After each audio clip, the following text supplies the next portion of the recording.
तो इरफान मिर्जा साहब, आपकी बहुत सारी गजलें नज़में हम सुनते आए हैं और वायरल हैं वीडियो पर। जब से फेसबुक खास तौर पर आया और यूट्यूब आया, तब से आपकी कुछ मखसूस जो नज़में हैं, खास तौर पे वो जो किसने कहा था, है घर को जो छोड़, भी था क्या थोड़ा था। वो भी था क्या थोड़ा था, और एक और भी इससे मिलती जुलती थी। और ये वो नज़में हैं आपकी जिन्होंने बहुत धूम मचाई। हम जब मिडिल ईस्ट में थे तब हम ये सब सुनते थे और हम देखते थे कि लोग दीवानों की तरह आपकी ये नज्म, मैं नहीं जानती थी आपको भी नाम से उस वक्त, लेकिन मुझे ये पता था कि ये नज्म यूएसए में कोई पढ़ रहा है। तो वो जबानी याद हुआ करती थी हमें भी और हमारे दोस्तों को भी। तो जाहिर सी बात है, ये तो अब समझ में आता है कि क्या नासिर होते हैं जो आपको इस तरह की नज़में कहने पे राग़िब रखते हैं, माइल करते हैं। अच्छा, अब मैंने आपको कराची के साकनान के मुशायरे में भी देखा, सुना। एक मुशायरा मुझे भी आपके साथ पढ़ने का एजाज़ हासिल हुआ। उसमें भी हमने ये देखा कि वो जो 40 शोरा बैठे हुए थे और उसमें जब इरफान मिर्जा ने आके अपनी शहर आशोब या अपनी ये जो भी नज़में पढ़नी शुरू की और जुड़ी हुई थी ऑडियंस, 10 मिनट से ज्यादा का वक्त गुजर जाने के बाद भी, 15 मिनट मेरे ख्याल से, उस वक्त भी ऑडियंस ये नहीं चाह रही थी कि इरफान मुर्तजा माइक रख दें और चले जाएं। तो ये जो इस तरह की लाइकिंग है, जाहिर है ये आपके अशार में, आपकी नज़मों में जब तक वो शिद्दत नहीं हो अंदर से या वो तख्लीकी कुव्वत नहीं हो, नहीं आ सकती और वो फिर कनेक्ट भी नहीं होती पब्लिक से। तो मैं जरूर चाहूंगी कि एक नज्म वो जो भी था क्या थोड़ा था, वो हमारे सामीन को आप प्लीज सुना दीजिए। हाँ, जो आपने कनेक्ट होने वाली बात कही ना, जी। अमूमन होता है कि कुछ लुगाती शायर भी होते हैं ना, हम्म, जिनको सुनने के लिए आपको हमेशा लुगत का इस्तेमाल करना पड़ता है। मैं ये कहता हूँ कि जो बात आप आसान अल्फाज में बयान कर दें, वो सही। इसलिए बेहतर होता है कि हर कोई इससे कनेक्ट हो जाता और है। दिल अगर की आप बात, और बिल्कुल असल असली बात और दिल की बात। दिल की बात। और दूसरी चीज ये कि अगर आप 100 लोगों के सामने पढ़ रहे हैं और 4 लोगों को समझ आया, तो आपने 96 लोगों का टाइम जाया कर दिया और अपना भी। इसके साथ साथ अगर एक लफ्ज किसी के जहन में अटक गया, यार इसका क्या मतलब है, आप पूरी गजल सुना देंगे, वो वहीं बैठा हुआ है, क्योंकि सही। उसको अभी तक अटका हुआ है वो जहन में। सही। तो बहरहाल मेरी आपने कहा जो भी था क्या थोड़ा सुना, कितनी बार सुन ली है। मैं आपको एक मजे की बात बताऊं इसकी। अटलांटा में मैं था, मुशायरा था वहां पे। तो अमूमन मैं नज्म भूलता नहीं हूँ। वहां पे 2 लोग हैं, और एक दोनों जो है, एक कमर नाम है एक का, और एक शाहिद। और दोनों जो है वो, उनको जबानी याद है और मुख्तलिफ प्रोग्राम में पढ़ते रहते हैं। अच्छा। तो मैं इत्तेफाक से अटक गया। ओके। तो वहां से शाहिद ने वहां से लुकमा दिया। तो मैंने फिर शाहिद को स्टेज पे बुलाया, मैंने कहा अब आप एक मिसरा आप पढ़े, एक मैं पढ़ता अच्छा, हूँ। जबरदस्त। अभी बहुत एंजॉयड है। ये वक्त आएगा कभी हम भी ये कर रहे होंगे अगर आप। लेकिन मैं अपने सामईन को बताना चाहती हूँ कि इरफान मुर्तजा साहब का शुमार भी उन सीनियर शोरा या अदबा में होता है जो अपने जूनियर्स को वैल्यू देते हैं, जो ये बात समझते भी हैं और मानते भी हैं, और इन्होंने अपने अमाल से अपने काम से ये दिखाया भी है कि जूनियर्स। देखिए, बहुत से सीनियर्स जो होते हैं ना डॉक्टर, है ना, बहुत से सीनियर्स जो होते हैं वो भूल जाते हैं कि वो भी जूनियर थे। जी। लेकिन ये जो बात आप लोगों के, और भी कई सीनियर्स ऐसे जिनसे मैं मिली और जाहिर है मेरा एक अच्छा तासुर बना है कि जो अहबाब, जो सीनियर्स ये समझते हैं कि जो जूनियर है ये सिर्फ जूनियर नहीं है, ये हमारा मुस्तकबिल है, ऑफ कोर्स। शेर व अदब का मुस्तकबिल है, और बहुत अहमियत दे रहे होते हैं। और मुझे लगता है कि हम सबको ये इंसेंटिव मिलता है इस बात से कि हम भी फिर आगे जाके इसी तरह के रवैये अख्तियार करेंगे। और जाहिर है आपको आपके सीनियर्स ने भी इसी तरह के रवैयों से मुतारिफ करवाया है, तो ही आप जो है उसको पास ऑन करते हैं ना। तो वो स्टेप बाय स्टेप, और एक कहते हैं ना कि बैक टू बैक जनरेशन से जुड़ी हुई बात होती है। तो देखिए, मुर्तजा साहब। मैं पहले मुशायरे की बात बता दूं ना, कि जैसे अगर मेरी नज़्म पे कमर मुअल्लिस से मेरी ने जो जुमला कहा था, या हम्म, उबैदुल अली ने अगर कोई मिसरा उठाया था, वो मुझे आज भी याद है।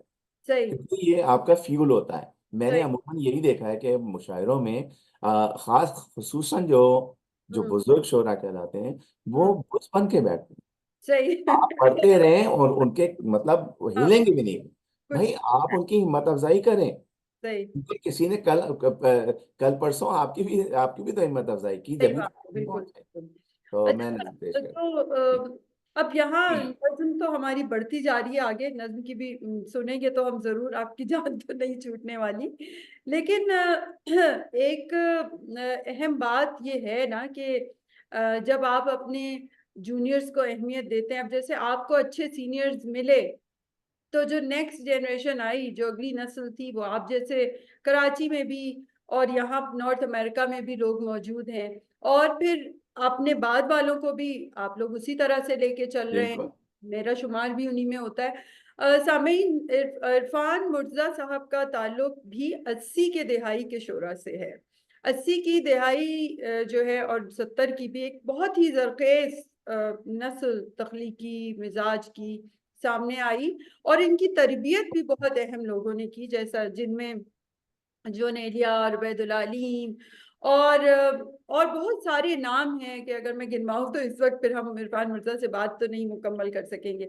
तो ये उसी जनरेशन से इनका ताल्लुक है, और इसमें वही अहम बात है जो मैं अक्सर कहती हूँ कि ये लोग 80 की दिहाई हो या 90 की हो या 70 की, ये लोग उस जंजीर की कड़ी हैं जो हमें हमारे पेशरों से मिलवाते हैं। इनसे जब हम बात करते हैं तो हमें लगता है कि हम शायद उस दौर में जब हम नहीं थे, या मेरे बाद वाले लोग जो नहीं थे, हम सब उन लोगों से जुड़ जाते हैं जिनसे मैं नहीं मिली या मेरे साथ के कुछ लोग नहीं मिली। तो ये इस हवाले से 80 की दिहाई की जो एक पूरी तख्लीकी जनरेशन नस्ल है, ये बहुत अहम है हमारे लिए। इरफान मिर्जा का ताल्लुक भी उनसे, और ये और ज्यादा यूं भी अहम है कि ये उस वक्त उठ के नॉर्थ अमेरिका आए और इन्होंने वो सिलसिला जारी रखा। तो अब ये हमें नज्म सुनाएंगे, जो भी था क्या थोड़ा था, और इस नज्म में क्या कोरंगी और औरंगी के किस्से और क्या कुछ नहीं है। तो जी प्लीज इरशाद। अपने देश को रोते भी हो, हम्म। चैन से पढ़कर सोते भी हो। वाह। अपने देश को रोते भी हो, चैन से पढ़कर सोते भी हो, तुमको देश का गम कैसा है, हंसते भी हो रोते भी हो। वाह। किसने कहा था वो यहाँ वाह। आकर तुम बस जाओ यहाँ, जब देश तुम्हारा अपना था, वो शहर तुम्हारा अपना था, वो गली तुम्हारी अपनी थी, वो मकान पुराना अपना था। क्या कहने। तो उस देश को फिर क्यों छोड़ा था? क्यों वाह। अपनों से मुंह मोड़ा था? सब रिश्तों को क्यों तोड़ा था? अरे जो भी था क्या थोड़ा था? बहुत खूब। और जब भी देसी मिलकर बैठे किस्से फिर छिड़ जाते हैं। हम्म। उन टूटी सड़कों के किस्से, उन गंदी गलियों के किस्से, उन गलियों में फिरने वाले उन सारे बच्चों के किस्से, औरंगी या कौरंगी के पानी के नलकों के किस्से, वाह। क्या नलकों पर कहने। होने वाले उन सारे झगड़ों के किस्से, क्या और कहने। निकलने वाले दरवाजे पर टाट के उस पर्दे के किस्से, उस पर्दे के पीछे बैठी उस अलबेली नार के किस्से, जिसकी एक नजर को तरसे उन सारे लड़कों के किस्से। क्या कहने। झूठे किस्से, सच्चे किस्से, प्यार भरे उस देश के किस्से। प्यार भरे उस देश को तुमने आखिर क्यों कर छोड़ा था? क्यों अपनों से मुंह मोड़ा था? सब रिश्तों को क्यों तोड़ा क्या था? कहने। अरे जो क्या भी कहने। था फिर क्या थोड़ा कहने। था। बहुत खूब। बहुत खूब। और ये हर इमिग्रेंट का यही सिलसिला होता है कि तुम फूले नहीं समाये थे जब एम्बेसी से आए थे। वाह।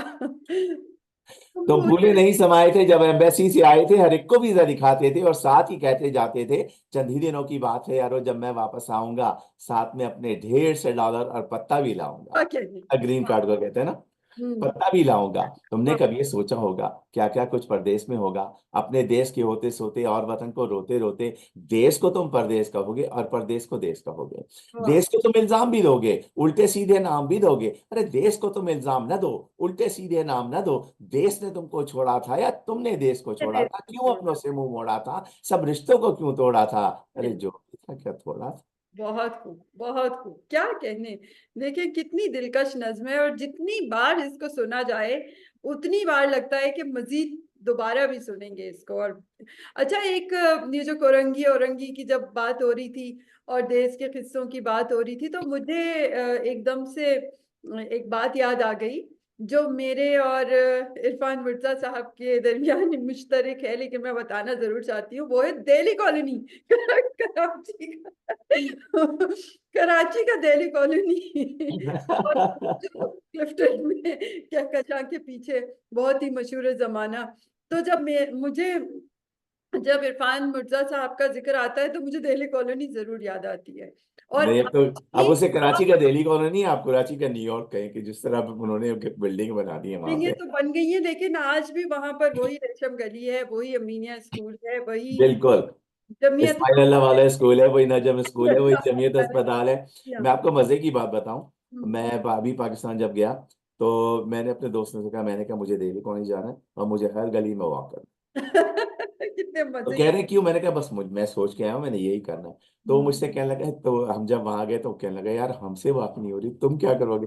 मैंने कहा नहीं, करना है। अच्छा, वहां पे जलाल बेकरी है, हम्म। तो जलाल बेकरी के सामने पे ही हम जब पहुंचे, रेशम गली है। जरिया। बिल्कुल बिल्कुल, तो जरिया। जलाल बेकरी की मैं तस्वीर ले रहा था, हम्म। तो शायद उनके बेटे ने यूट्यूब के थ्रू या जो भी था उसने पहचान लिया और वहां से आवाज लगाई, इरफान भाई। खैर हम्म। हुआ, जब मैं अंदर गया तो फिर मुझसे बड़ा वो वैसे मिला, फिर मुझसे कहने लगा कुछ चिकन पेटिस खिलाऊं, ये खिलाऊं, वो खिलाऊं। मैंने कहा नहीं नहीं, हमने कहा बचपन में हम वो छोटे अंडे वाले बिस्किट लेते थे यहाँ से, आप हम्म। हमें वही दे। उसने बेचारे ने प्लेट भर के दी और हमने वही खाए। जबरदस्त। तो इरफान मिर्जा साहब, थोड़ा सा और आगे आते हैं कि जो जूम के ऊपर आपने शुरू तो जाहिर है बहुत सारे लोगों ने कोविड में किया था, लेकिन जूम के ऊपर आपने बहुत सारे मुशायरे किए और आज भी कॉन्फ्रेंसेज और मुख्तलिफ चीजें आप जूम पर लेके चल रहे हैं। तो ऐसा क्यों है? क्या आपको लगता है कि सहूलत हो गई है, या कम खर्च बाला नशीन, या आपको अब लाइव मुशायरे जो इन पर्सन मुशायरे होते हैं वो उतना सहूलत नहीं है, या अखराजात हैं? क्या मसला है? क्यों आपके अब तक बहुत स्टैंडर्डाइज प्रोग्राम्स हैं और बहुत मयारी चीजें हो रही हैं, मैं देख रही हूँ, लेकिन फिर भी जूम पर बाकायदा एक सिलसिला आपका जारी है? ये क्या है? अभी देखें, दिल्ली का प्रोग्राम गुजरा है कुछ आपने जितने भी जुमले कहे ना, हर एक पे टिक मार्क करते चाहिए। ओके। हाँ, क्योंकि everything has to be checked out. क्योंकि देखें, आसानी हर एक के लिए आसानी है, आप आराम से घर में बैठ के प्रोग्राम देख भी सकते हैं और उसमें हिस्सा भी ले सकते हैं। दूसरी चीज ये कि एक ही वक्त में आप सफर किए बगैर मुख्तलिफ मुल्कों से एक ही जगह जमा हो जाते हैं।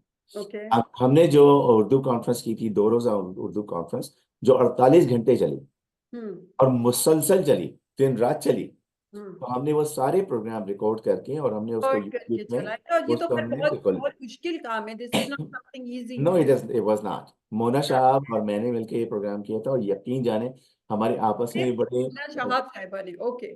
जी जी, और हमारे आपस में बड़े आर्ग्यूमेंट्स भी होते थे कि भाई नहीं, ये नहीं, ये नहीं, ये नहीं, लेकिन बहुत अच्छा प्रोग्राम रहा था वो। और अभी भी हमारी वेबसाइट है उसकी, उर्दू कॉन्फ्रेंस.org, जिसपे सारा प्रोग्राम हमारा मौजूद है। अच्छा।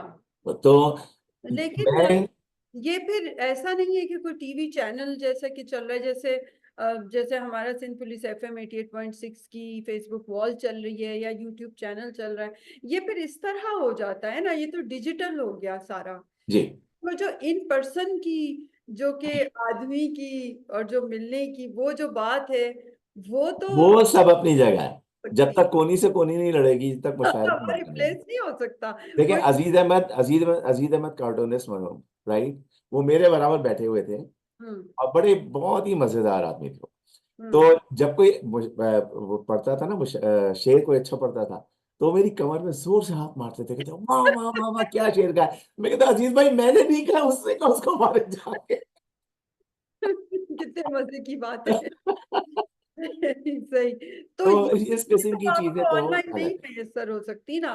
तो वो है। जो लाइव, अब जैसे टोरंटो में हो रहे हैं, जब से लाइव शुरू हो गए हैं, तो मुझे लगता है कि वो शायद कम हो गए हैं, यहाँ से कनाडा से ऑनलाइन चीजें कम हो गई नहीं, हैं। काम और जरूर हो गई हैं, लेकिन जारी नहीं। आप जो है वो अभी तक ऑनलाइन पे हैं। क्यों?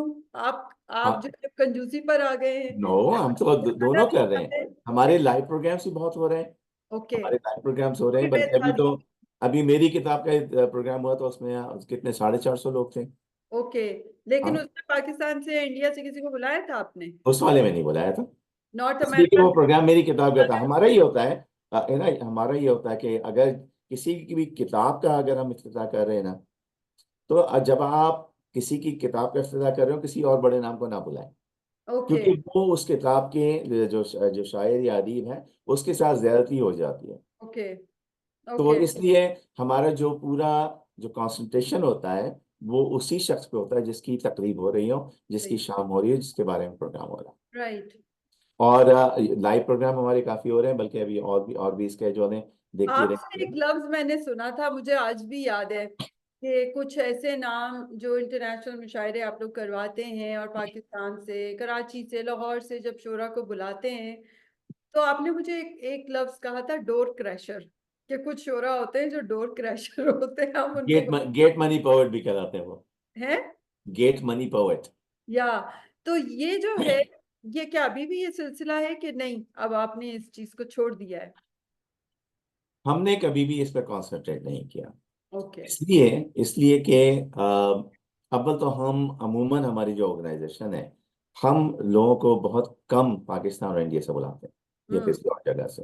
हमारा ये होता है कि हम इलाक शुरू करते हैं दूसरी ऑर्गेनाइजेशन से जो करते आ रहे हैं, और हम उनसे फिर शोरा लेते हैं।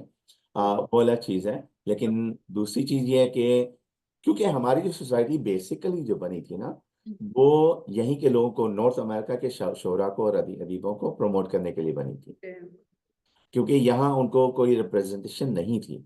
और यकीन जाने 20 साल पहले आप देखें ना, तो ऐसा नहीं था बिल्कुल भी। अब हाँ, होने लगा है काफी, लेकिन ये कि पहले बिल्कुल भी नहीं था। तो माइनॉरिटी थी, जी हाँ। हाँ, तो अब ये है कि अल्हम्दुलिल्लाह, और लेकिन हमारा ये जरूर होता है कि हमारे जो मेजबान शोरा होते हैं वो हर प्रोग्राम में शामिल होते हैं, सही। और रिप्रेजेंटेशन होती है, उनको उसी तरह हम ट्रीट करते हैं जिस तरह जो बाहर हाँ, से मेहमानों को शोरा की, ट्रीट किया वो जाता मेहमान मेहमान है भाई। है। हाँ। अच्छा, किन किन शोरा से आप सोहबत रही? सीनियर्स की मैं बात कर रही हूँ, वैदुल अलीम का नाम लिया आपने। ये तो बहुत लंबी लिस्ट है, तो जी, लेकिन बहुत सोहबत लंबी लिस्ट इन है। द सेंस कि जिनसे आपने सीखा। सीखा मैं देखें, ये रोजमर्रा का काम है मेरा। Still on going. हाँ बिल्कुल, क्योंकि अगर आप जिस दिन कुछ सीखते नहीं, आप पूरा दिन वेस्ट कर देते हैं, राइट। है ना। तो उसमें देखें, क्या क्या नाम लूं मैं, कलीम आजिज से लेके वाकई मोहसिन एहसान है, और मोहसिन भोपाली हैं, और इसके अलावा मोहसिन भोपाली और मोहसिन एहसान, ओके। अहमद फराज, ओके। इसके अलावा अहमद नदीम कासमी, ओके। इसके अलावा कलीम आजिज का मैंने जैसे नाम लिया, हिमायत अली शायर साहब। हिमायत जबरदस्त। अली शायर साहब ने आउट ऑफ नोवेयर मुझे एक खत लिखा। ओके।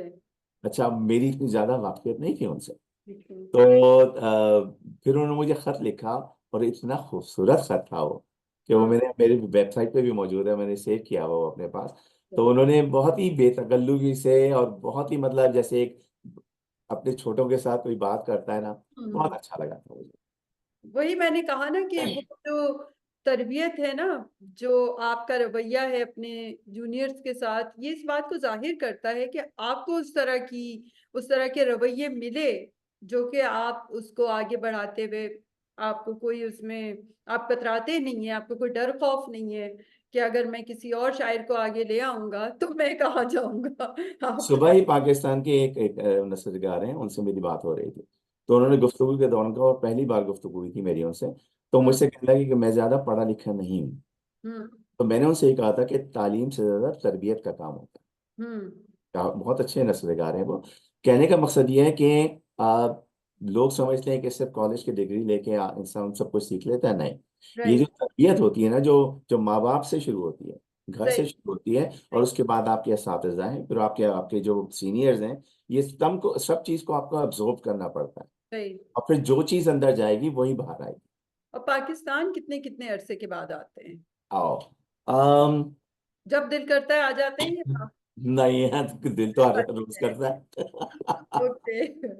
नहीं, मेरा बहुत लंबा वक्त था, 2005 से के बाद फिर मैं आया था 2007 में, फिर उसके बाद फिर मैं आया 2019 में, उसके ओके। बाद फिर 2022 में। ओके, आपके जबरदस्त। साथ मेरे ख्याल में 2022 में मुशायरे पड़े थे। 22 वाला मुशायरा था, साकिनान जी, वाला, जी। प्रेस क्लब में भी। प्रेस क्लब में भी, जी एग्जैक्टली वहां तो आपकी आपकी तकरीब थी मेरे ख्याल जी से। जी जी उससे मैं भी मेहमान थी। अच्छा, तो ये जो सारा है मंजरनामा, अदबी मंजरनामा, नॉर्थ अमेरिका का, मैं सिर्फ अमेरिका या सिर्फ लॉस एंजलिस तक नहीं रहना जी चाहूँ, जी। अगर हम एक बर्ड व्यू लें इसका, एक ओवरऑल, कि ये पूरा, अगर इस मंजर में आप देखें तो आपको क्या लग रहा है कि कैसा काम हो रहा है? क्या आप किसी का नाम लेना चाहेंगे कि हाँ ये लोग हैं जो काम कर रहे हैं और बहुत संजीदगी से, या आपको लगता है कि कुछ नाम लेंगे तो कुछ रह जाएंगे और फिर कुछ नाराज हो जाएंगे दोस्त तो नहीं, ये बात नहीं है। बहुत से लोग तो बिल्कुल ही सामने की बात है। लेकिन हम्म। बात यह है कि मैं ही कहता हूँ कि तमाम ऑर्गेनाइजेशन जो हैं, हम्म। छोटी बड़ी, हर शख्स अपनी अपनी हिस्से का काम कर रहा है, ओके। अपनी हैसियत के मुताबिक काम कर रहा है। और मैं तो कहता हूँ अगर आप किसी को अलिफ बे भी सिखाते हैं हम्म। या शेयर करते हैं किसी से, तो वो बहुत बड़ी बात है। क्योंकि देखें आप, पाकिस्तान में या इंडिया में लोग जो रह रहे हैं, वहाँ पे मैं हमेशा से कहता हूँ कि वहाँ पे उर्दू के वसाइल ज़्यादा हैं, मसाइल कम है। ओके। हमारे यहाँ उर्दू के मसाइल ज़्यादा हैं, वसाइल कम है। हम अच्छा, लोग तो उनमें आपके हम लोग बारे तो में। देखें डॉक्टर है ना, हम लोग तो उनमें से हैं कि जब पाकिस्तान से कोई तोहफा आता है ना, और अगर वो अखबार में लिपटा हो, हम्म। वो अखबार खोल के तो पढ़ते जरूर है। हाँ, वो तोहफा साइड पे रख के हमें अखबार भी पढ़ना होता है। अखबार पढ़ते हैं, बिल्कुल। बिल्कुल। तो फानजा साहब, ये जो जैसे आपके बारे में ये बात है कि बहुत जुर्रत का मुजाहिरा आप हमेशा करते हैं, और ये देखा गया भी है, सिर्फ ये सुनने कहने की बात नहीं है। फेसबुक पर भी मैंने अभी गुज़िश्ता दिनों देखा था कि एक तवील आपने सिलसिला शुरू कर दिया लिखने का, और वो नस्र इस लिखे बार जी, इस अदब बार बंदों के बारे में, ठीक है, अदब के घुसपैठियों के बारे में, जी। अदब के दो नंबरियों के बारे में। तो ये इतना सारा वक्त जो है वो आप इस पर लगाते हैं। तो और फिर आप अपना काम भी कर रहे हैं, और फिर आप अपनी शायरी भी लेके चल रहे हैं। तो इतना, मतलब इतनी नजर है आपकी दूर तक कि आप इन सब चीजों को देखें, फिर सोचें, फिर उस पर लिखें, और फिर जुर्रत का मुजाहिरा भी करें। तो इस पर क्या देखिए, कहेंगे? मुझे मुझे हमारी कम्युनिटी में यहाँ पे भी चंद एक लोग ऐसे हैं कि जो मुझे पसंद नहीं करते। ओके। और उसकी वजह यह है कि जो मेरे दिल में होता है वो मेरी जबान पे होता है।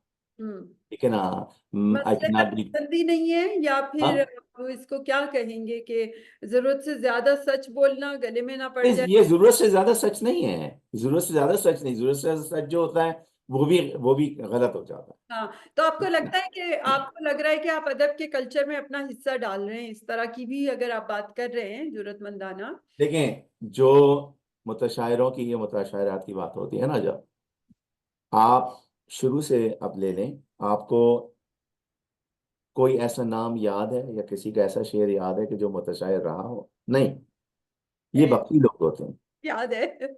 याद है, अच्छा। लेकिन मैं, लेकिन लेकिन कहेंगे नहीं आप। हाँ, जाहिर सी बात है, मैं तो इरफान मुर्तजा थोड़ी हूँ जो कह दूंगी। नहीं, ये कहने का मकसद ये है। आप ही को मुबारक हो। हाँ, क्योंकि ये लोग जो होते हैं ये वक्ती होते हैं। हम्म। ठीक है, लेकिन क्या होता है कि उस वक्त के लोगों को नुकसान जरूर पहुंचाते हैं ये लोग। हम्म। और अनफॉर्चुनेटली हमारे कुछ सीनियर्स भी ऐसे हैं कि जो हम्म। उनको सपोर्ट करते हैं। और उसमें होता क्या है, उसमें होता यह है कि अगर इरफान मुर्तज़ा जैसा शख्स कहे कि जी ये खातून या ये जो साहब हैं ये सही नहीं है, हम्म। और दूसरा शख्स उनको कह रहा है जी ये तो परवीन शाकिर से भी बड़ी शायरा हैं, और या इनके तो फलाना है ढिमाका है, उस वक्त दो आम सुनने वाला तो कहेगा यार देखो, इतने बुजुर्ग हैं, वो कह रहे हैं कि ये सही है और इरफान मुर्तज़ा कह रहा है कि ये सही नहीं है। हाँ, तो तो ये उस वक्त ये गलती हो जाती पैदा है। हो जाता है। हाँ, बिल्कुल। तो ये सही है। हमारे सीनियर्स को भी ख्याल करना चाहिए। ठीक है, नहीं करेंगे वो ख्याल कभी। ये तो फैसला है। ये तो तय है।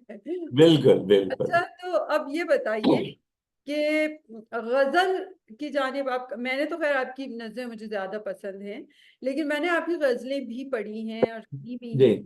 तो आपका रुझान गजलों की तरफ ज्यादा रहता है या नज्मों की तरफ, या जो भी फ्लो उस वक्त की बात है? अमूमन गजल लोग जो होते हैं वो गजलों से नज्मों की तरफ आते हैं। ओके। मैं नज्मों से गजल की तरफ आता हूँ। ओके। तो बाज़ औक़ात ये भी होता है कि गजलों में नज्म का असर आपको दिखाई देगा। ओके। लेकिन यह है कि पहली किताब जो मेरी थी पुराने घर के मौसम, वो गजलों और नज्मों की थी। दोनों की थी, ओके। दोनों थी। फिर चंदा जब 2005 में आई है, वो नज्मों की थी। धनक के रंग और तुम 2007 में आई, वो नज्मों की थी। हम्म। फिर 2019 में हम्म। जब ये आई अपना सुलगती रेत पर सजदा, वो गजलों की थी। और ओके। उस वक्त कराची में भी बात हुई थी कि उसमें यही कहा गया था कि इरफान मुर्तज़ा को नज़्मों के शायर की हैसियत से जाना जाता है, तो अच्छा। देखेंगे गजल में इन्होंने क्या किया है, तो उस सही। पर अच्छी बात हुई। सही सही। आर्ट के हवाले से हमारी गुफ्तगू रह गई, लेकिन मैं ये आज के हवाले से जानना चाहती हूँ आपसे कि जो नए लिखने वाले आपको नजर आ रहे हैं, आपको क्या लग रहा है, कैसा अदब तख्लीक किया जा रहा है? उनके मज़ामीन से किस किस हद तक सहमत हैं आप कि वो अपनी बात लिख रहे हैं, या वो कुछ हटके लिख रहे हैं, या उनका लहजा बदल गया है, क्या ये लग वो ये वो लिख रहे हैं जो बिक रहा है, जो जो बिक रहा है। जो बिक रहा है? ओके। ठीक है ना। हम्म। और असल में जैसे मुशायरे भी ना, मैं हम्म। कहता हूँ ये भी एक तहजीब का हिस्सा है, ये भी हमारा एक कल्चर और हम्म। हमें सिखाने का तरीका होता था ये। सही।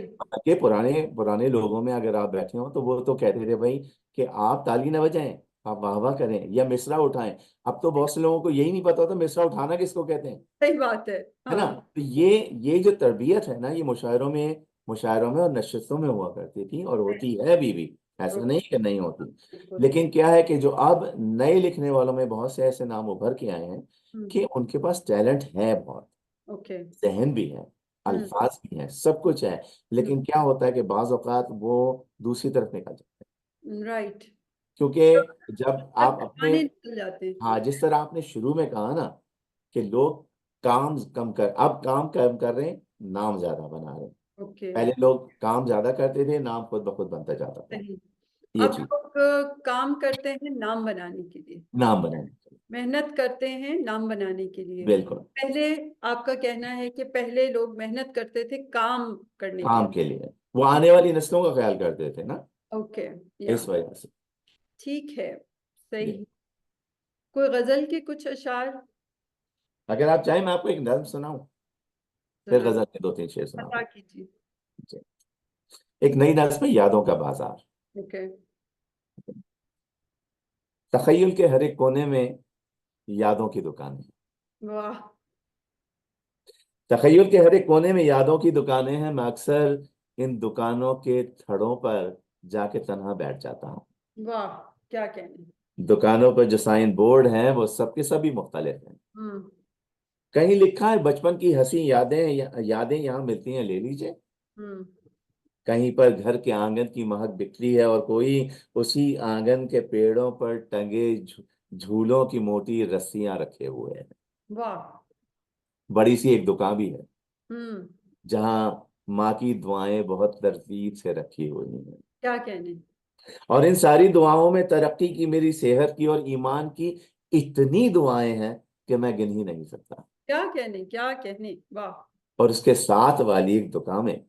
कई डब्बों में सारी जिंदगी के तजुर्बे और जिंदगी के सब करीने और सलीके निफासत से सजे रखे हुए हैं। वाह वाह वाह।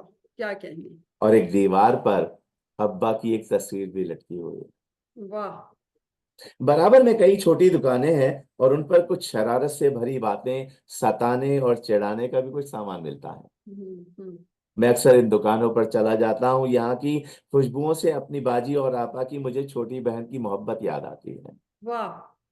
जरा आगे बढ़ो तो एक पतली सी गली भी है और हम्म। इस पतली गली में जो दुकानें हैं उन पे मेरे दोस्त बैठे हैं।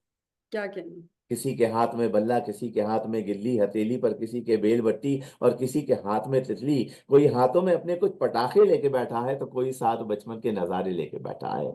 बहुत खूब। मैं इससे आगे जाऊं तो वहां कुछ लफ्ज लिखे हैं, हम्म। वो सारे लफ्ज जिनको पढ़ के मैंने जिंदगी में आगे पढ़ने बढ़ने का सबक सीखा। वाह। वहां जो लोग हैं उनके चेहरों पर अगरचे रंग शफकत के नजर आते हैं लेकिन हाथ में डंडे भी थामे। वाह। ये वो डंडे हैं जिनको लोग मौला बख्श कहते हैं। ओके।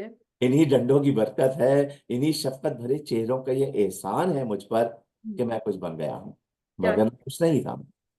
जरा सा आगे जाऊं तो एक कैबिन बना है और हम्म। इस कैबिन पे मेरी जिंदगी के तजुर्बे, कुछ वाक़े, कुछ तस्करे, कुछ क़हक़हे, कुछ सानहे, कुछ कायदे, कुछ फलसफे, कुछ मामले, कुछ मार्के और जिंदगी में आंधियां, सुनामियां और जलजले सभी क्या कुछ बात छिपा है। हुआ है। इरफान मिर्जा की नज्म और अंदाज भी इरफान मिर्जा का। मैं इस कैबिन से जब चाहूं बहुत कुछ सीख लेता हूं। वाह। मगर इन सब दुकानों से अलग फूलों की एक छोटी सी दुकान भी है वाह। जहां पर कुछ नहीं मिलता, ओके। वहां पर बस मोहब्बत ही मोहब्बत। वाह। बहुत खूब, बहुत खूब। बहुत उम्दा। कितनी Thank जबरदस्त इसके साथ ही हमारे प्रोग्राम का वक्त में खातिर की जानिब बढ़ रहा है। तो इरफान मिर्जा साहब, आप 2 जुमलों में क्या मैसेज देंगे नए लिखने वालों को और नए आने वालों को, और खासतौर पे उन लोगों को जो नॉर्थ अमेरिका में मुकीम हैं? नए लिखने वालों के लिए कोई मैसेज वो यही है कि एक तो मुतालिया करें, पढ़ें जितना पढ़ सकते हैं, हम्म। किसी का रंग अपनाएं नहीं, रंग अपना रखें, अब ओके। किसी के जेर असर ना रहें। ओके। और क्योंकि अगर आप एक ही शख्स को पढ़ते रहेंगे उसका असर आपकी शायरी में आता रहेगा, आपके अल्फाज में आता रहेगा, आपके बहुत अंदर। अहम, बहुत अहम। मुख्तलिफ लोगों को पढ़ें, मुख्तलिफ मुख्तलिफ अदवार के लोगों को पढ़ें, ताकि जबरदस्त। आपको इसका ऐसा हो। लेकिन लिखते रहें, चाहे जैसा भी लिखें, लेकिन लिखते रहें। बहुत खूब, बहुत शुक्रिया। इसके साथ ही हम सामीन, हमारे प्रोग्राम के वक्त का इख्तिताम हुआ जाता है। मैं डॉक्टर हिना अमरीन तारिक आपसे इजाज़त चाहती हूँ। अगले इतवार को इंशाल्लाह मिलेंगे फिर किसी और मेहमान के साथ। बहुत